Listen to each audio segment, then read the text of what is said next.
fabuleuse destinée. Fabuleuse destinée. Jean-Alphonse Richard. 1958, à l'affiche des cinémas parisiens, Mitraillette Kelly, La forêt interdite et puis ce polar bien français, En légitime défense. C'est qu'il est Pierron. À quoi que ça servirait qu'il se barre s'il laissait son adresse à tout le monde? Pas juste. On s'en va? Eh oui, on perd son temps avec ses zigues. Il est peut-être comme les tirelires.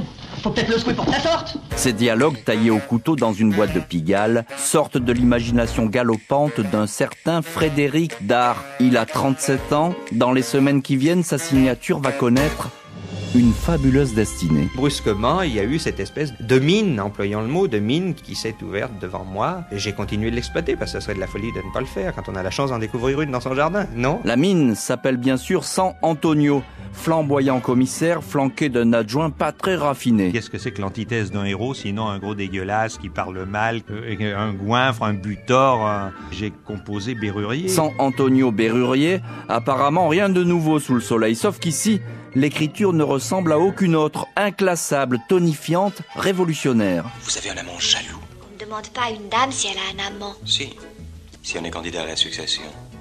Ou commissaire de police. Je suis les deux. Et si je demandais au commissaire de me protéger contre le candidat?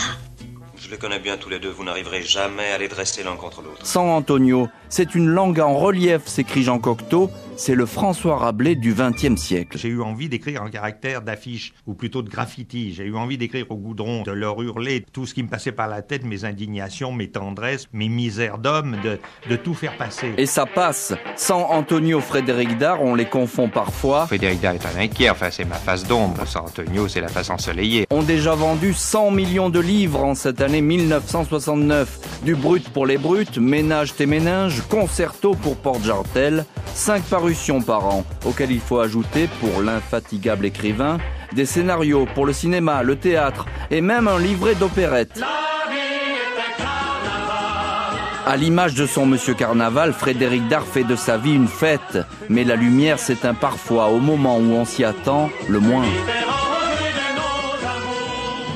Les fabuleuses destinées sur RTL. Frédéric Dard vit désormais en Suisse et son nom figure dans le Larousse, riche, célèbre, fêté par le public. J'ai fait ma petite carrière, j'ai pensé qu'à bosser, à noircir du papier. Je me goinfre d'écriture et puis il en résulte ce qu'il doit. Car derrière cette gauloiserie littéraire que snobe l'Académie, il y a eu parfois des doutes, des idées noires en 1965. Tout homme dans sa vie, je suppose, a des moments de dépression, des moments où il en a un peu marre. Certains ont plus marre que d'autres. Je sais pas, moi, un soir, j'avais pas envie de voir le jour se lever le lendemain, quoi. Et un coup de tonnerre, le 23 mars 1983, l'enlèvement de sa fille Joséphine, 13 ans, libérée après 51 heures d'angoisse. C'est la pire aventure que j'ai vécue et qu'un humain peut vivre. Vous êtes tellement meurtri que c'est comme une maladie que vous avez contractée, c'est comme une plaie.